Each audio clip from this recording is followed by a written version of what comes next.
जय श्री सीताराम। बहुत ज्यादा महत्वपूर्ण आज का ये वीडियो है और खास तौर पर उन दर्शकों के लिए जिनके मन में ये भ्रम है, ये कंफ्यूजन है कि जो ज्योतिष है, जो एस्ट्रोलॉजी है, ये सिर्फ हिंदुओं पर ही काम करती है क्या? आम, सिख धर्म हुआ या मुस्लिम धर्म हुआ, ईसाई धर्म हुआ, या भारत के बाहर की बात करें, हाँ, तो फॉरेनर्स की बात करें, तो क्या उन पर काम नहीं करती? और चलिए, हिंदू धर्म, मुस्लिम धर्म, ये तो चलो ठीक है, समझ में आता है। लेकिन कई बार मुझे ये कहा जाता है कि सर, हम क्षत्रिय हैं या हम ब्राह्मण हैं या हम कुछ और कास्ट से हैं और आम, हम पर इस प्रकार का पर्टिकुलर दोष नहीं लगता। कई बार जैसे कुंडली मिलान की बात होती है, मैं कहता हूं नाड़ी दोष आप लोग के बीच में आया, कई बार मैं कह देता हूं, तो मुझे फिर ये कहा जाता है सर, ब्राह्मणों को तो नाड़ी दोष नहीं लगता, या क्षत्रियों को तो नहीं लगता, या पर्टिकुलर कास्ट को तो नाड़ी दोष नहीं लगता, या बहुत से और भी प्रकार के तर्क हो जाते हैं। तो आप सभी को सबसे पहले तो मैं ये बता दूं कि यदि आप स्त्री हैं, यदि आप पुरुष हैं, आपकी उम्र कुछ भी हो, आप वृद्ध हो, हाँ, आप 90 साल के हो, 100 साल के हो, 110 साल के हो, 120 साल के हो, इससे ज्यादा उम्र तो खैर आपकी नहीं होगी, आप देख रहे होंगे इस वीडियो को, तो या फिर आपके घर में कोई बच्चा पैदा हुआ हो, 1 घंटे का हो, 1 मिनट पैदा हुआ हो, उसको 1 मिनट का भी हो।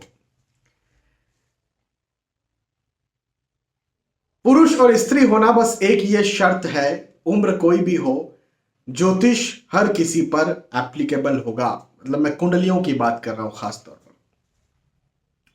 तो ज्योतिष हर किसी पर, एस्ट्रोलॉजी हर किसी पर, कुंडली विश्लेषण हर किसी पर एप्लीकेबल होगा, चाहे वो मुस्लिम हो, चाहे वो फॉरेनर हो, चाहे वो हिंदू हो, चाहे सिख हो, चाहे ईसाई हो। यहां पर सबके सब ये एस्ट्रोलॉजी क्या है? एस्ट्रोलॉजी एक साइंस है। न्यूटन का नियम था, न्यूटन का लॉ था, वो आप पढ़ते ना, एप्पल एप्पल छोड़ा तो जमीन पर आया, गुरुत्वाकर्षण। तो गुरुत्वाकर्षण क्या हिंदुओं के लिए अलग है, मुस्लिमों के लिए अलग है?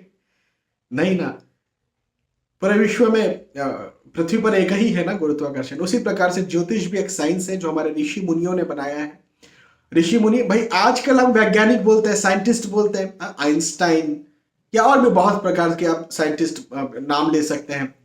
उस समय साइंटिस्ट का नाम, साइंटिस्ट को ऋषि मुनि कहा जाता था, बस इतनी सी तो बात है, इतना सा तो फर्क है।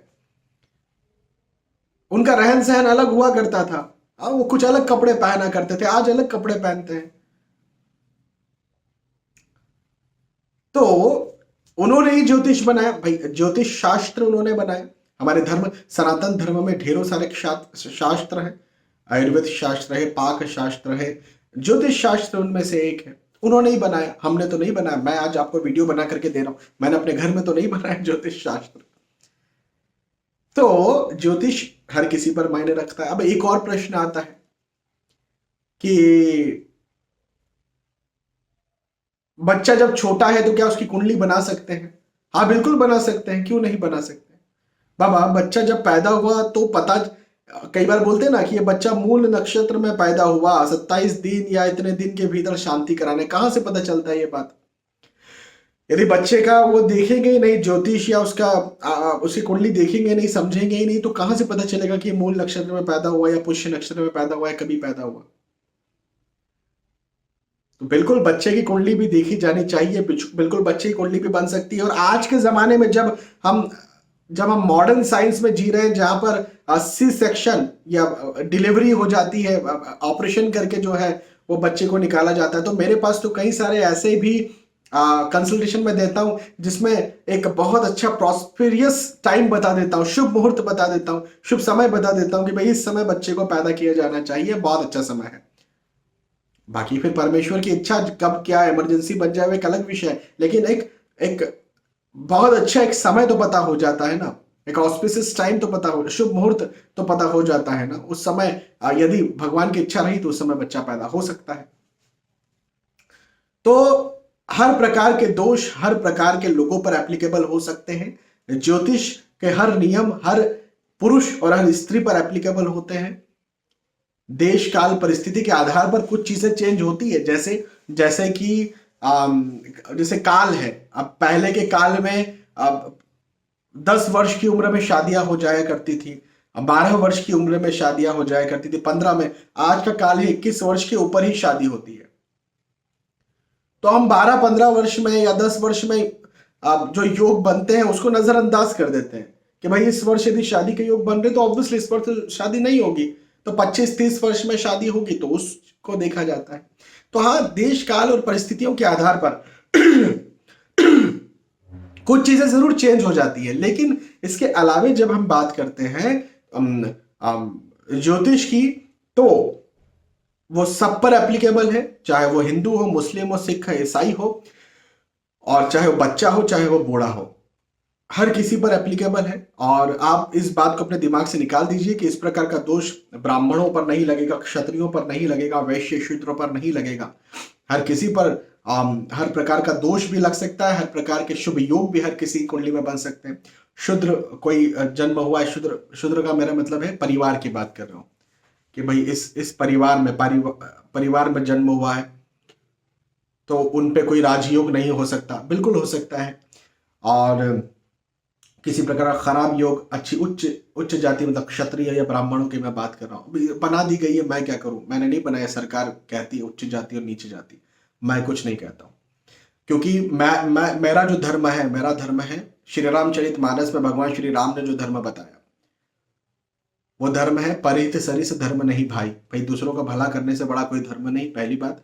और दूसरी बात ये कि श्री रामचरितमानस में ही राम राज्य क्या था, चारों वर्णों के जो लोग हैं, वो ब्राह्मण क्षत्रिय वैश्य शूद्र, वो एक ही जगह पर एक ही साथ स्नान करते थे, एक ही साथ रहते थे, एक ही साथ जो है वो भोजन वगैरह भी करते थे। ये राम राज्य है, तो मेरा धर्म तो वो है। लेकिन आज के जो मॉडर्न सरकार है उन्होंने ST SC और ये सब लगा दिया, अलग अलग कर दिया। मैं तो इसे अलग अलग नहीं मानूंगा, मैं तो मेरे धर्म के अनुसार चलूंगा। लेकिन मुझे आज के हिसाब से आज के काल के अनुसार बात करनी पड़ेगी। तो जो उच्च वर्ग जो कहा जाता है ब्राह्मण क्षत्रिय को, उन पर भी ज्योतिष लागू होता है, हर दोष या हर योग शुभ योग लागू होता है। और जो आज के सरकार ने जो नीच जाति का दर्जा दे दिया है किसी किसी को, तो उन पर भी हर प्रकार का जो है वो दोष या अच्छा योग भी लागू होता है। हाँ, बाकी नीच और उच्च जाति कुछ नहीं होती। भगवान श्री राम ने माँ शबरी के झूठे बेर खाए। हाँ, भीलनी कहा जाता है माँ शबरी की जात को, लेकिन बेर खाए। केवट, हाँ, केवट से भगवान श्री राम गले मिले, हाँ मिले, लेकिन भगवान श्री राम के जो कुलगुरु वशिष्ठ जी थे वो भी गले मिले। अब कुल गुरु ने गले मिले। अभी उस समय ब्राह्मण और नीच जाति उच्च जाति का यदि सच में रहता तो क्या केवट से गले मिलते क्या? भरत जी गले मिलते क्या? वशिष्ठ जी ब्राह्मण श्रेष्ठ गले मिलते क्या? और भगवान श्री राम तो परमात्मा है, गले मिलते क्या? तो ये सब, तो हम मुद्दे पर आ जाते हैं। तो हर किसी पर ज्योतिष एप्लीकेबल होता है, हर योग हर दोष एप्लीकेबल होता है, इस बात को आप समझिए। ठीक है, आज के इस वीडियो को बनाने का उद्देश्य मेरा यही था। मुझे लगता है आप सब तक ये बात पहुंच गई है। बहुत बहुत धन्यवाद आपका।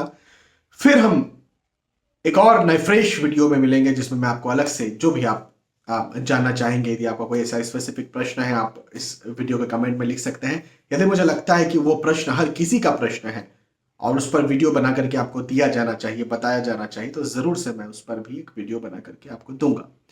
बहुत बहुत धन्यवाद। जय श्री सीताराम।